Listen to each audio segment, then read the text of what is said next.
Hello, everyone. We had such a great time talking. Yes, we did. With the first installment of Relationship TuneUp 2026. Let's get it. And we did Handle the Mails. Handle the mails. Yes, we You did. got to handle all 6 of them. There were several questions in the chat, and we wanted to honor your time. We went about an hour the first time, and what we did not want to do is do another long stint of Q&A and keep everyone, because I believe everyone was hungry. Yes. I mean, the people in They wanted our you to break it. home was kind of tapping their watches like, wrap this up, Reverend, so we could go eat. But we're back. And we want to jump right in. Let's jump right in. They're going to read the questions to us. We did not get a chance to look at them. This is us being as authentic as possible. So when you hear them, we're hearing them for the first time. Absolutely. So let's rock and roll. Let's get it. Question for single people. Should a boyfriend and girlfriend live together? Ooh. When I was growing up, they called that shacking up. Shacking up. Stop shacking.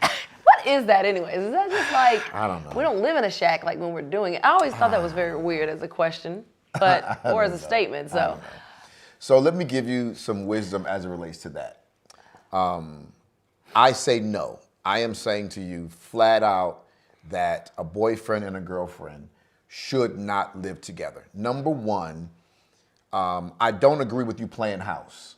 When you start playing house, you start to dummy down your sensitivity to whether or not you're supposed to be with that person long term. Yeah. Right? So there's several dynamics, so you're gonna have to kind of just work with me as I kind of get through all of it. When you get married, the first night that you spend together in the house is your marriage night.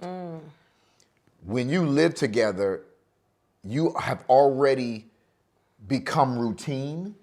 You already know each other's quirks, and everything's already there, and you're doing everything together. You're sleeping together, washing up, brushing your teeth at the same time, all that type of stuff. You diminish the mystery of it all. Yeah. So ask anybody who lived together first, then got married. The night of their marriage night, there was no sparks. There was nothing special. There was nothing going on unusual. They weren't laughing. They weren't giddy. They weren't happy. It was another day. We married now, but it's just like any other day. And I don't believe that's God's will for our lives. Yeah. Then also, let's not play games with it. Y'all screwing. Yeah. Right? Right. So you're already committing fornication. That is a sin. Yes. So should y'all live together and screw? Yes. No.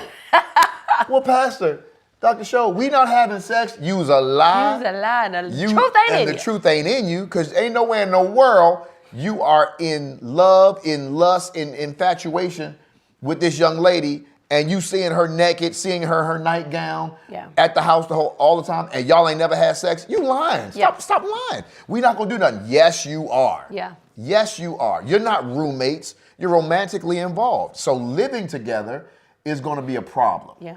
You said playing house. Yeah. When you play house, you're a kid. That's child games. Ooh. And when you get into a relationship, that's the adult things. So if you're gonna play house, then expect a child's response and child things to happen.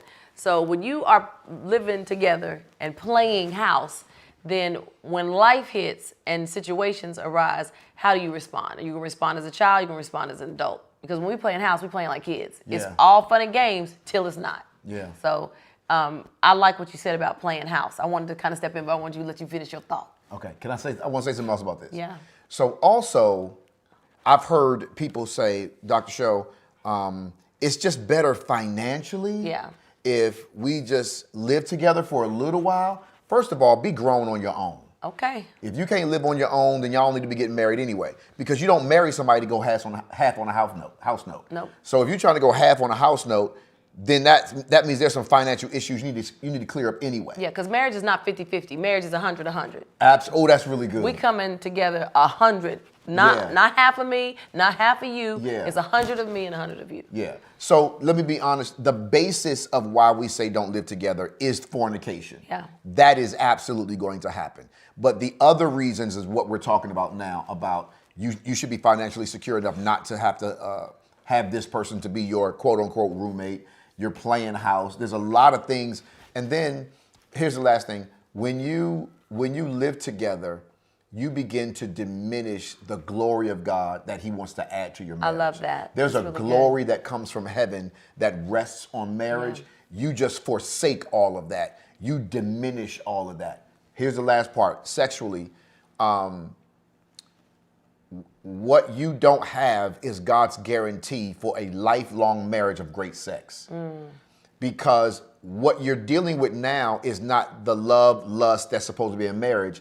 It's the lust and fornication that comes from the enemy.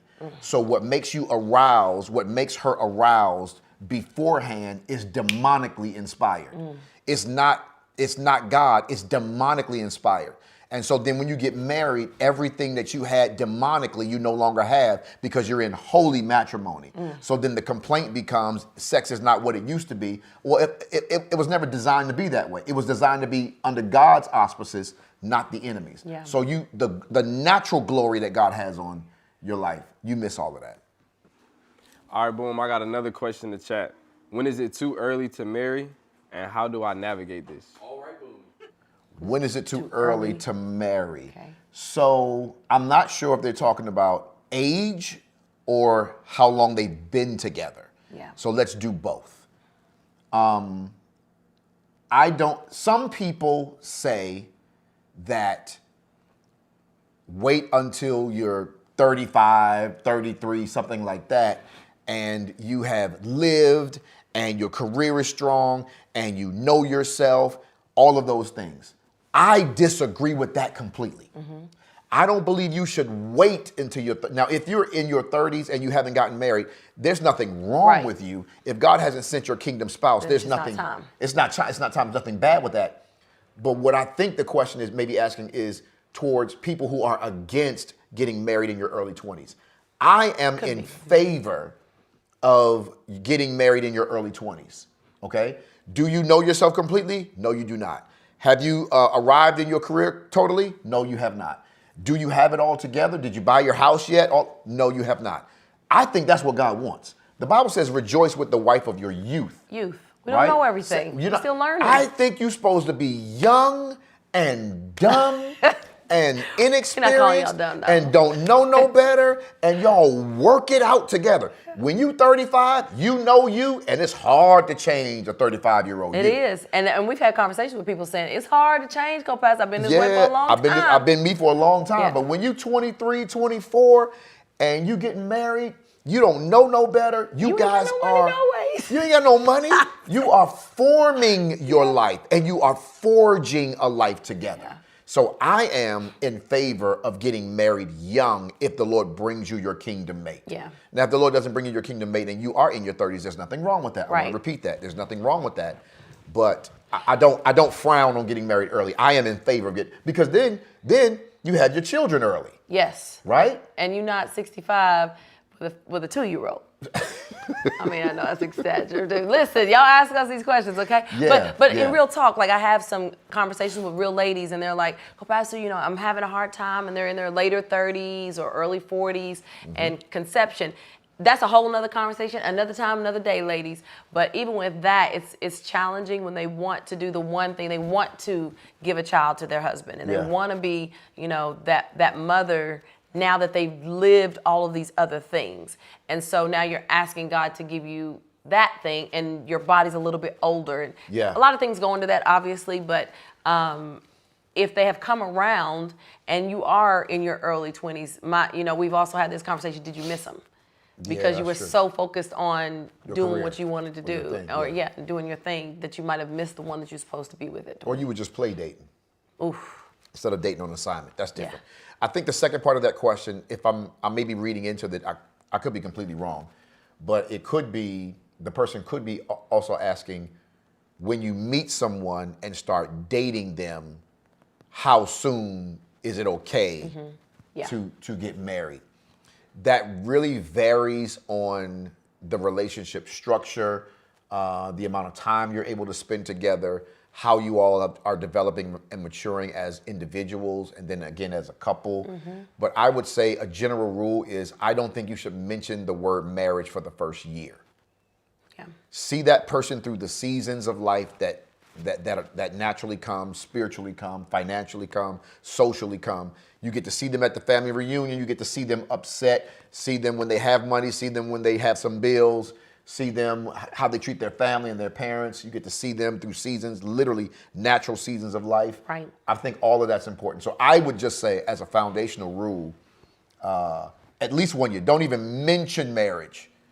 Don't even mention marriage until you've been together for a year. Can we say that? Yeah. Okay. Here's a question for married people. At the Belong Luncheon, you mentioned that Kopi never emasculated you.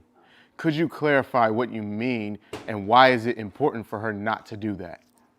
Okay, so I tell the story in our Belong Luncheon about when we moved from DC to Texas and was broke. So po, we didn't have the O or the R. Po. It was terrible. And I mention this often, how you did not emasculate me, did not try to make me feel like less of a man.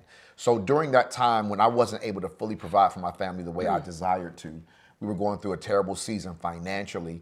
And what I mean by that is my wife, you never questioned how hard I was working. Yeah.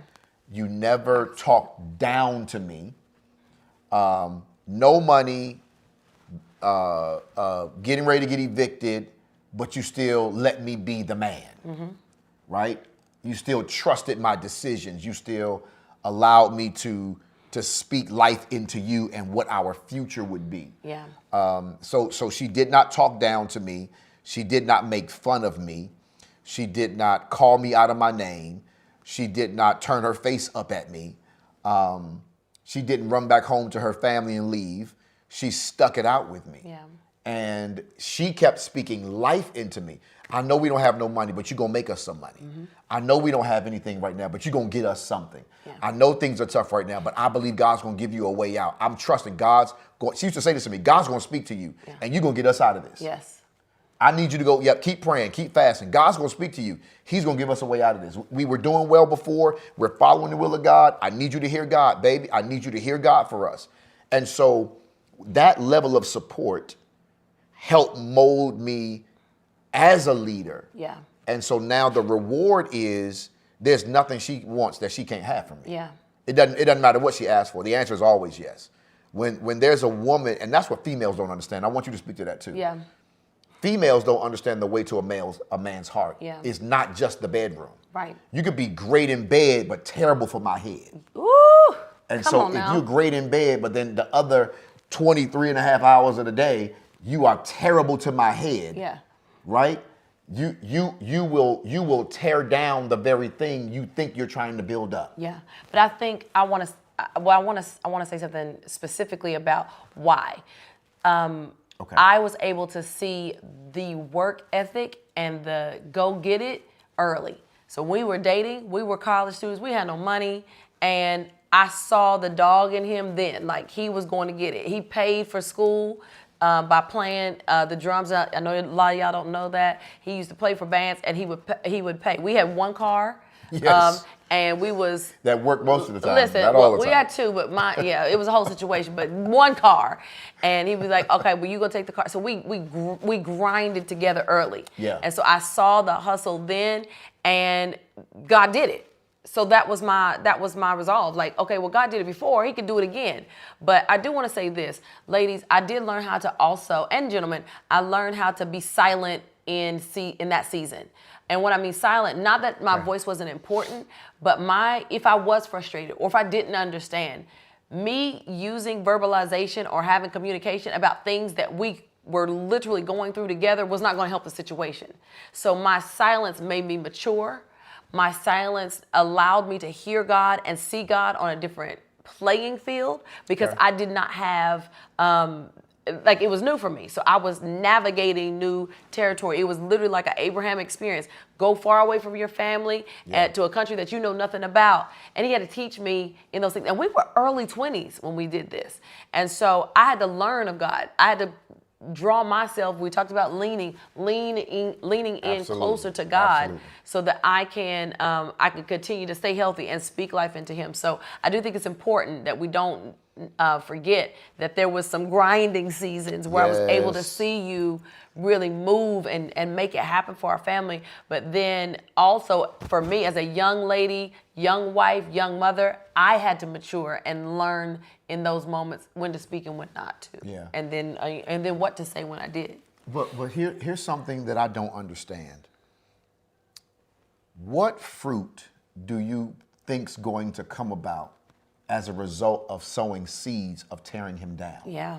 That's rotten fruit. That's never going to make things rotten better. Fruit. That's never going to bring us together, right? You can say some things that he will forgive you for, but you planted something in him that you really don't believe in him.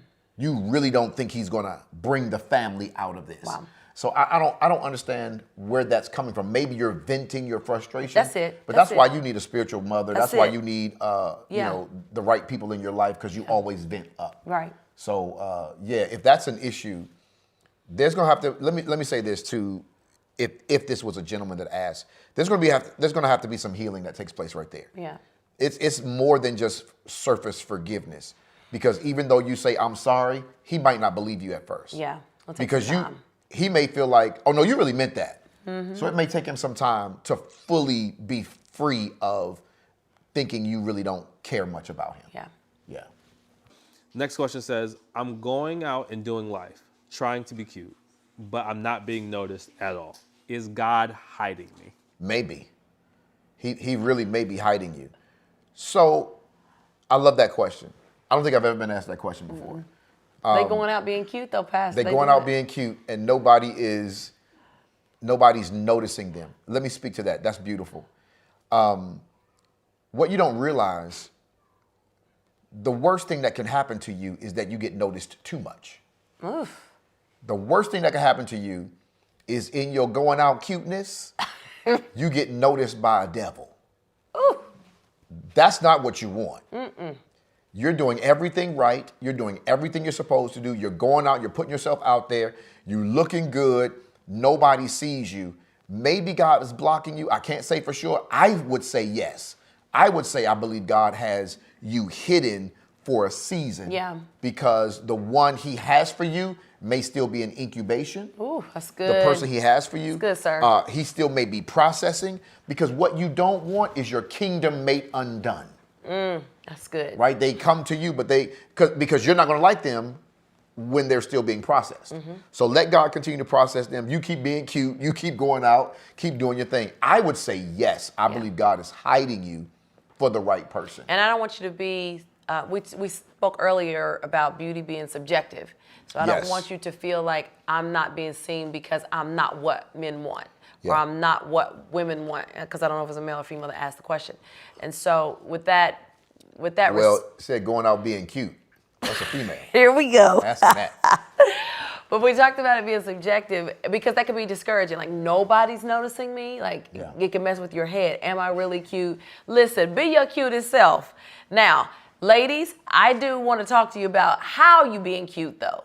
Because there's some things. Now, see, he wasn't going to go there, so I'm going to go there. Oh, Lord. Because you said it's a lady, so let's just assume that it's a lady. Yes. Okay, let's wear clothes that are appropriate. Okay, you want to make sure that you're dressing appropriate. What you might think is cute, let's make sure that you got somebody. I mean, you should have a girlfriend or somebody. I do. I say, I ask my kids, I ask my husband, I ask my daughter, like, does this look good? Does this look like? They'll be like, Diamond will tell you if it ain't cute. You tell me. Oh.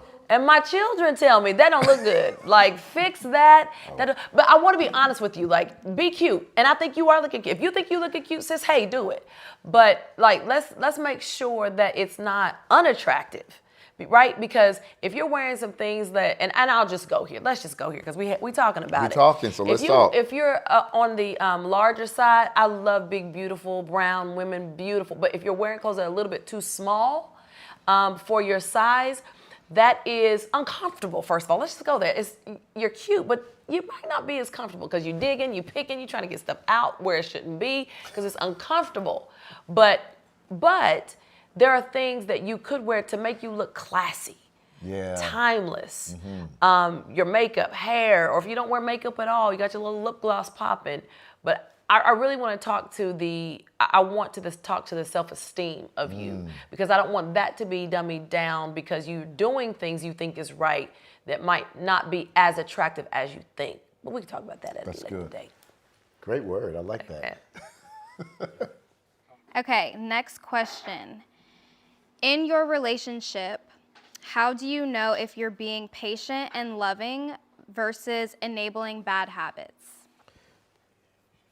Patient and loving versus enabling bad habits. Yeah. Okay, so I don't think you should ever enable bad habits. No. Yeah. I don't think you should ever tolerate bad habits. Or with the thought of they'll get better. Or if they say, I'll fix Correct. it on my own. And Correct. I'm going to get help. Correct. Or I'm going to fix it. Correct. I am not in favor of enabling bad habits. I have to say that very loudly, and I want to be extremely clear. When a person does something negative habitually, that needs to be addressed and dealt with specifically. Yeah. Right? Agreed. Not in a mean way, not badgering them, but if they refuse to change their behaviors, that's another whole subject of, okay, we need to go to counseling. There needs to be some behavior modification. There needs to be some mentorship in your life. Who can we contact? Who can we deal with? Who can help us as a third party to come in and help you see how this negative behavior is harming our family? And if there's really love there, I want to change this negative behavior. I love that. This negative thing that this person is doing. I love that. Don't ever enable bad behavior. Don't ever succumb to that. Yeah. Being patient and loving is for when they are changing. Yes. When they are adjusting their life, you are patient and loving. Yeah. When they are staying there, Yeah. that's when that enabling needs to stop. Yeah. 1 Corinthians, I think, talks about love is patient and love is kind. Yeah, chapter 13. However, that's for those who are in Christ. So if you are in Christ, meaning that you've given yourself to the Lord, there is a desire to change. There should be a desire to change. And if they are in that space, I love what you said, if they're in that space with making a decision to change, then you can, on your part, be loving and be patient and be kind. Yeah. So again, we don't ever enable bad behavior. No. We are patient and loving and kind when they are in the process of adjusting their behavior to be positive in their actions. Love it. All right, so my next question is, my spouse and I recently went through a situation where I lost trust. How do we get back to trusting each other again? Great question. So the question is wrong. And I say the question is wrong because you said, how do we get back to trust when you lost trust? So you went from you to we. That's completely different things. Okay. So if you go through a situation, if they did something that made you lose trust, then that's a you versus them, not us. Talk about that. Because the work has to be done by them. They have to initiate the work and build, and then you meet them. Okay. All right. So I don't want to say you. Let's just kind of go there. Just say I do something, and Kopi loses trust. I have to do the initial work first before it's a we are working. Okay. I have to do work first Because you missed the mark. because I missed the mark. Okay. I have to do work first. And after I do, or in the midst of me on the positive end of doing my work, then it becomes we again. Okay. You can't help me get myself together when I'm acting a fool. Oh. Right? That's me. I got to deal with that. So I have to put in the work first outside of you. Oh, man. That's not a you help me get better. Okay. That's it. That's a me making a decision to be better. Okay. So whether it's counseling, whether it's changing jobs, whether it's changing friends, because maybe you lost trust because I was messing around with somebody at the job. Yeah. Well, what am I supposed to do? Quit your job and get a new job because you cannot be trusted at your old job where you were screwing around with somebody. Yeah. Right? And I'm not just saying it's always sexual. It could be mistrust in you. You took all the money, went to Vegas and spent it all and went gambling. So guess where you can't go? Vegas. You can't go to Vegas. You can't go to Atlantic City. You can't go in the deep woods, Mississippi, on the riverboat. You can't do any of those things. So the person who broke trust must do the work first. That's good. And then at some point in their progress, their positive progress, then you come alongside and meet them. Yeah. All right? And that's the way the work has to begin, and then that's how it progresses. Now, on the other side, the other person, the other person still has to be willing. Yeah. Right? Don't ever stick around to hurt them further. If you're not gonna allow them to do the work and get better, then you need to say that up front. Yeah. Don't stay with them to make sure they hurt equally. Oof. Because that now you're sinning. You're no longer the victim. You're a sinner like them. That's good. That's very good. So I think that, and forgive me for overspeaking. No, that's good. Go ahead. I just believe that when someone has broken trust, a lot of times they don't realize that they have to do that work. Yeah. They have to be driven towards becoming better. Yeah. I would like to add to that the person that was offended or the person that was hurt. Okay. Because we talk about the other person doing their work, but you equally, to me, should do work. Because there's a hurt part of you. There's a broken part of you that might need healing. Because trust is something that can be broken, not that it can't be put back together again. But in that, I do think that healing and help for you is just as important. So counseling would be amazing for that person as well, because when they're doing the work to come closer to you, you don't want to be so reserved and shut off from you and rigid being you that you push away. Because they're coming closer, but you're like, I don't know if I can. But you doing your work on the other side also helps you to be able to receive and not be rigid. So I think it's both. Absolutely, they got to do the work. They absolutely have to do the work for themselves to be better. Yeah. But the rigidity of that person that could form. The day that you hear the Lord's voice, don't harden your heart. So if the Lord is saying, hey, they're working, but you're so hardened that you push back, you don't want that pushback to be on your call, because I agree. I think that it's equally, you're sinning now because you're not opening your heart to receive a change, a true change. Yeah. Yeah. So if I hear you correctly, what you're saying to me is, I mess things up, right? Now I'm doing things in a positive direction to come back towards you. I'm healing, I'm processing, I'm getting better.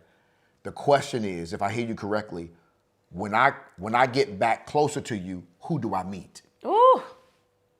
Yeah. Am I meeting someone who's sitting back plotting on making me pay? Or do I meet someone who has open arms? Yeah. Or do I meet someone who hasn't processed their emotions and feelings? So now you are actually rejecting me, causing more harm, making more damage, and unwilling to trust? Because we can't build trust if you're not willing to trust. Right. That's good. I think that's good. Yeah. Yeah. Who are they meeting? Okay. My partner doesn't take accountability or apologizes. He or she just talks as if nothing happened. Am I wrong for wanting an apology? So that's a great question. And I would like to kick this one off, if you don't mind. Please. They are narcissistic if they do not want to apologize. That is the most selfish thing that you could say to someone, that I refuse to apologize and it's my fault. And what if it's not your fault? And you don't want to apologize? To me, that says I love me than I care more about my feelings, myself, than you. When the scriptures clearly say, we want you to love your brother more than you can love yourselves. Love as Christ loved, that Christ would give himself for someone else. That is the most narcissistic thing to me that you could say to someone that you say that you're in partnership with or that you're in love with. Yeah, that's really good. Yeah. Can I speak to that? Sure. I have so much more I want to say about that. Let me say this, and then you jump in. Yes, because I feel passionately about that. Okay, let me get mine in, because you might not come back to me. Okay. It sounds like this person is a classic avoider. That too. They avoid accountability because they always want to be right. They avoid accountability because they never want to apologize. And on the surface, I certainly hear how negative this type of attitude, the negative sentiments it places into your relationship. But I venture to say that there is something deeper going on. Mm-hmm. If the person is, I'm using my word, avoiding, your word, they don't want anything to do with accountability, and they refuse to apologize. What I am saying is there is something much more deeply seated in them that they deflect everything, won't talk about it, won't address it, won't let anybody in. Yeah. I would ask about their home of origin first. Their lineage. Yeah, what kind of, how was the relationship between mom and dad? How was the relationship between siblings? What type of arguments and fussing went on in their house? Yeah. Because you never know, that person could have grown up in a household where they were blamed for everything. Okay.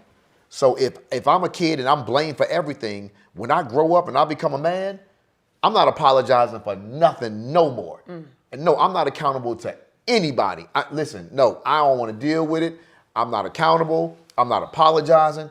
But that's deeply seated in me based on the fact that I was blamed for so many years and I didn't do anything wrong. So I believe there's something else working in there. Is it narcissism? I do believe that's a part of it also. I believe you are an avoider, a classic avoider.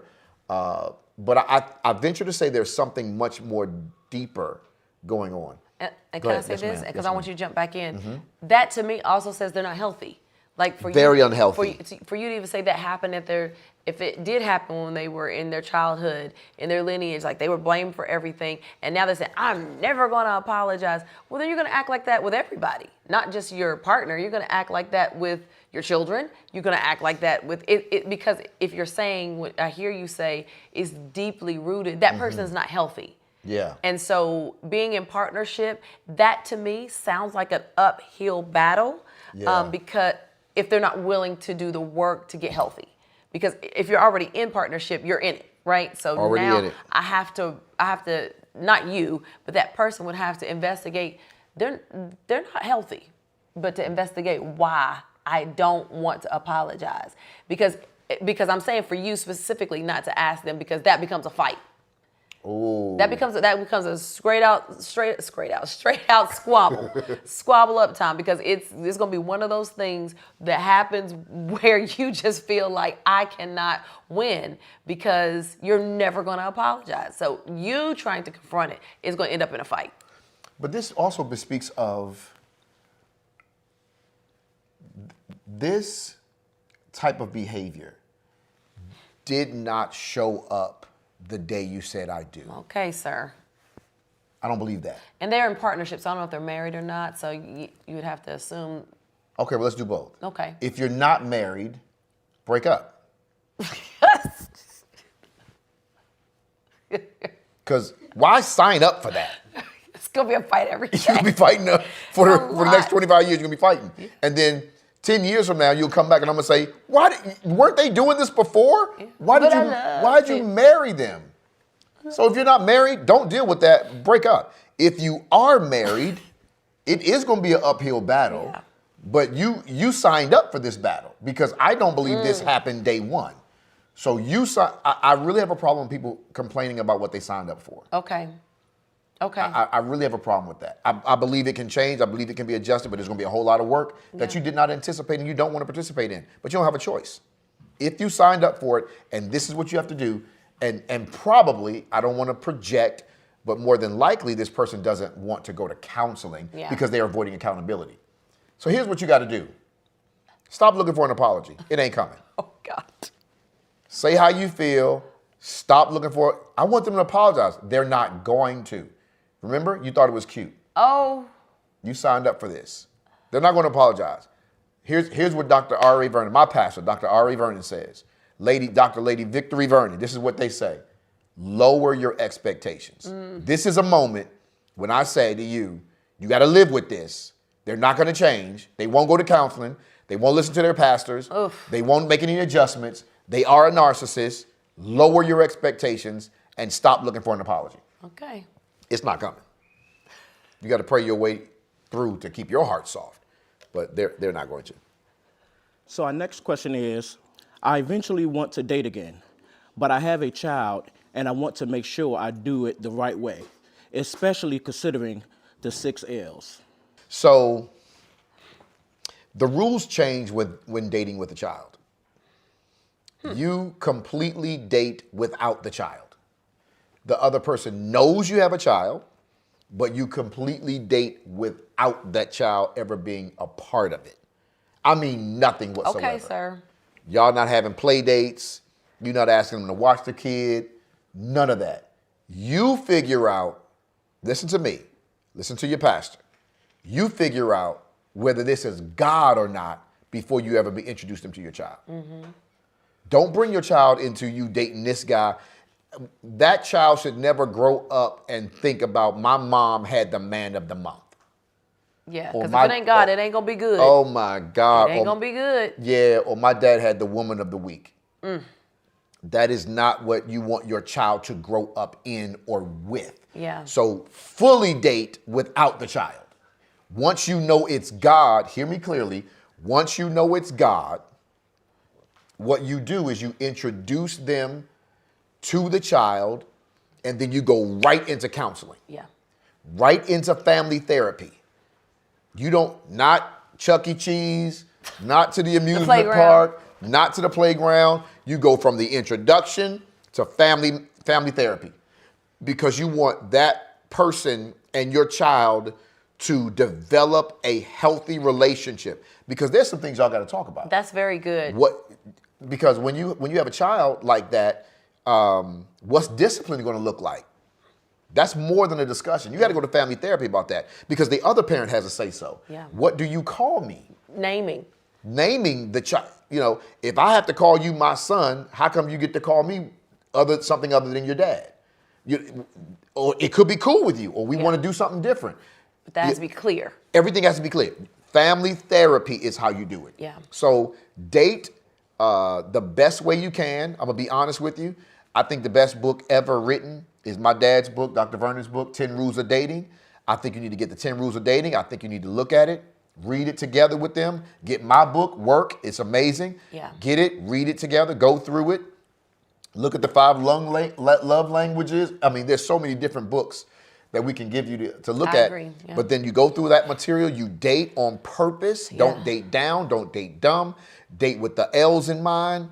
And then when you've fasted, you've prayed, you know it's God, introduce them to your child and go right to family therapy to mold that relationship. 17, 18 years in the game of advocating for children, I'm going to advocate right here. I'm going to say this about the child. It's very unwise to make a child do anything in the season of dating, because they are little humans. You can call them underdeveloped, you can call them a child, which they are, but they still are present. They're still a very much so a present of your life. Hear the word I'm saying. They're present. They are a gift. So to make them become a part of something that could becomingly be a mess is torture for a child. Yes. So I love what you said about making sure that you are sure and making sure that this is a godly thing, rather than bringing a underdeveloped human, smaller human, into something that is not even godly. And to put them through the torture of seeing you cry, frustrated, mad. Now they're seeing adult responses to something that I just want to laugh and have fun. So now where is their childhood? Because depending on how you are you a messy mama? Are you the one that spills out all this? He did this to me. He did that to me. And the child's 7. And like, what you want me to do with it? You my mommy. I love you. Or let's take it up a notch. You got 11 or 12-year-old, and now they ready to throw hands, because you're not gonna treat my mom like that. You're not gonna treat my daddy like that, because they are your gift. Yeah. And they treasure you as a parent. So don't bring them into something that you are not sure about, or make them be a part of something that you're not sure about, or you might lack the maturity in, or the surety in before it's time. Yeah, because remember, you're going to date the right way. Right. So Those that means, L's. So you're gonna be with them for at least a year. Right. Without meeting your child. Don't rush that. Yes. Don't rush that. Let that process. Because you could be with them for 6, 7, 8 months and then it fall apart. Aren't you glad you didn't introduce them to your child? Yeah. Yeah. So I think you got to date the way you're supposed to date in a positive way, no less than a year before you even think about marriage. And then after that, really get into prayer, seek the Lord if that's right. You do some therapy, they do some therapy. Yes. Y'all coming together. This is God. We fast and pray. We believe that. Now you're introducing the children. Pastor Show, that's difficult. So is life. Yeah, all of it's difficult. God bless you. Keep going. Another question that we have in the chat is, what's your advice or words of wisdom of things to consider for a seriously dating couple who are long distance and preparing for marriage and relocation? You got to move.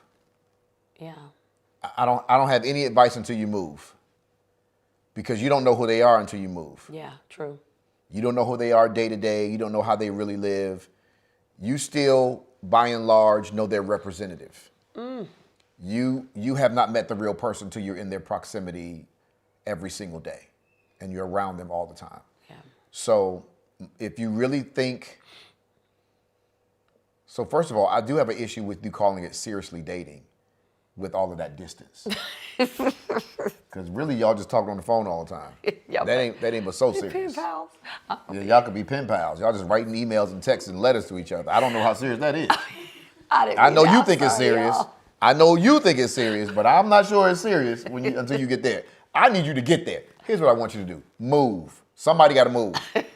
Somebody got to move now because, well, I'm moving because we're talking about marriage. Listen. You don't even know that joker. He might be crazy when you see him every day. Yeah. See, he could be on his best I'm just talking about guys. He could be on his best behavior for the weekend. Y'all see each other on the weekend? He on his best behavior for the weekend. You have no idea he is crazy on Monday morning. Wildin'. Man. You don't know he's able to think of great things when you come visit and y'all always hanging out, but that's not every day. You don't do that every day. That's not a real life you guys are creating. Yeah. So, and I'm not trying to make light of you. I'm not trying to make fun of you. No. I'm just trying to help you with your language. Yeah. That I really believe that you can't be but so serious from a distance. Yeah. You got to get in their proximity. You got to be around them every single day. Then you make a decision after you've been around them. Okay, let me say this, and then. I got to say something. Okay. Yeah. Don't do anything about planning a wedding until you've been around them for a length of time. Very good. Because if you get to, okay, just say you live here in Charlotte and they live in Florida, right? And you're thinking, we're going to get married. I'm moving down there and we looking at wedding dresses and tuxedos. You haven't really opened your eyes to who they are because the conversation revolves around marriage. Yeah. And when the conversation revolves around marriage, you start blinding yourself of other things that are relevant to a long-lasting relationship. I totally agree. One of the things that I wanted to say in regards to making sure that you are, okay, let me take it here. In scripture, God told Elijah, go to this brook, I'm gonna meet you there. And sometimes you don't see the there of you until you are in the same space. So geography matters. I agree with you 100%. Yeah. You being in the same space and where God told you both to be and grow that is huge because it's almost like you're incubating outside of one another and expecting God to bless something that's apart from one another. So I definitely believe that geography matters and for the Lord to meet you there. So if both of you have to move, what's the consensus? Like, where are we going? Where are we going to build? Yeah. And I agree with you 100%, but I wanted to say that because there's scripture for that. Scripture literally says like the Lord will meet you there. But if your there is in two different places, how does he cause it to come together? It is you incubated and isolated and working on something that's not as one. You're working as two. Yeah. There was, I'll end with this. There was a couple that we gave some spiritual guidance to. Mm-hmm. One person lived in one city and all of their family was there. Yeah. The other person lived in a different city and all of their family was there. The argument was, whose family do we live around? Yeah. I want you to come live with my family because all of my family and friends are here. You want me to come there because all of your family and friends are there. Yeah. My advice to them was move somewhere different that both of you got to move. Y'all move to a neutral place and learn to love each other there, because one person will always feel like I did this for you. Yeah. Both of you, if it's real love, y'all go to a different location together. Neither one of you know anybody. Yeah. And that way you can start fresh. All right? All right, guys, we have another question. How did you make time with each other as new parents? How did we make time for each other? As we didn't. No. So but we didn't do that well but at we all. also dated for 4 years. So we dated because we were in school. Because my daddy said, you can't marry her till you got a real job. That's what her The daddy little playing said. that you playing with drums and stuff ain't no real job. He did not believe that was a real job. And she got to graduate. And that's what he said to me. And he was serious. And so we dated for a while, but like right after that, and I'm just gonna be very honest, like I tried, and this, like I said, I have a lot of things I'm gonna say. I tried the contraceptives, I tried all that. I got sick, I was terrible. And we had a baby like a year after. Like it was just fertile myrtle. Like here we go. So, but I think we were young enough. So this goes back to what you said to one of the questions that we answered about, being young. Yes. And so we had fun. Like we just played and had fun. But one of the things that we did do, we got babysitters. And so we had people to watch them. But I wasn't the type of parent. I was a helicopter parent. I still think I am a little bit. In the sense of I never wanted to leave my children for hours on end. First of all, I think that's rude. I think that's disrespectful that you would just leave your child for someone to watch. Even if they love them, their grandparents, whatever, you leave them for hours hours on end. I left them jokers with Nana. Well, yeah, he would, but I'm like, Nana, take show. We'll be back in a week. He did. Like, that's not excessive to you. I mean, like they grown, they got their own. Yeah, he didn't care. But if it's communicated, no problem. But yeah, I think playing. Let me go back. Let me bring it back in. I think that us doing fun things. Yes. I'm still a big kid at heart, so I still like to have fun. Like it snowed, so I want to go outside and play in the snow. It's like things like that. I think it's important that you learn to have fun where you are. That's part of one of those L's, laughter. From games to playing games or making things playful, that helps even with that one of those L's that we talked about, which is laughter, and learning how to live in the space that you're in, because we did have young kids and we moved and we navigated. But I think that one of the things I'm not as good at as he is dates and going on dates, because let me just tell you, ladies, we got all these kids like dressing up because you want to look good for your man. You want to look good and all things. But like, I got to dress up to go out. Like, that's a lot of work. Yes, you do. And so. We're not going to dinner with sweatpants and tennis shoes. Or yoga pants. Yoga pants. No, we're not going to dinner like that. So. Put some clothes on. Yes.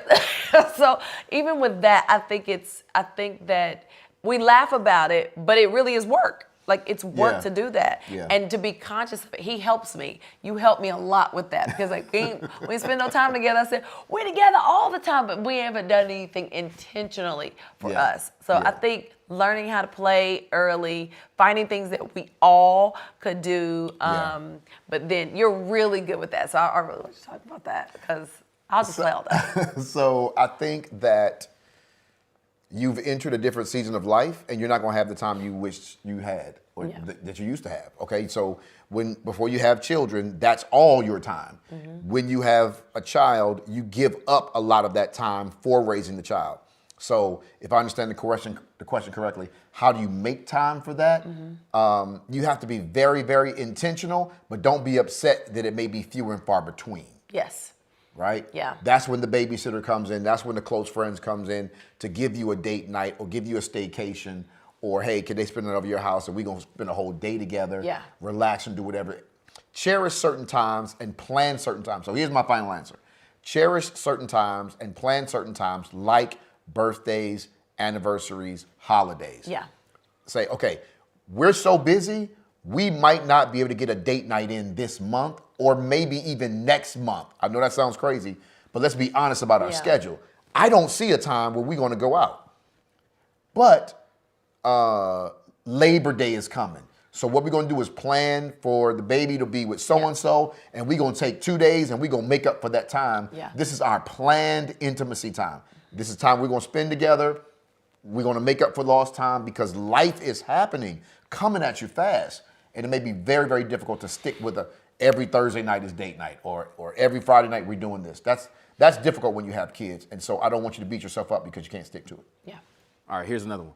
What are your thoughts about meeting and dating online? Meeting and dating online. I don't like it, but you can't get away from it. I think you can meet people online safely now. Yeah. As long as you have real conversations and See them you go like see this. them. I'm going to say touch this. Here it is. Oh, God. I'm going to make this quick. You get 3 to 4 phone dates before I got to come see you. I need to see if it's really you. Yeah. I'm not getting catfished. I'm not. When we FaceTime, that could be an AI-driven robot. I don't know what that is.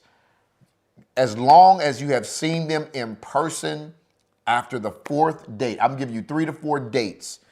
As long as you've seen them face to face in the flesh, then at least that distance is not so bad because you actually went to go see them. You know they're real. But in this day and age, I really think that we have to be accepting of dating online, meeting people online. Right now, we're introverts. We're in the house. You don't go to work. You are working from home gym, everything.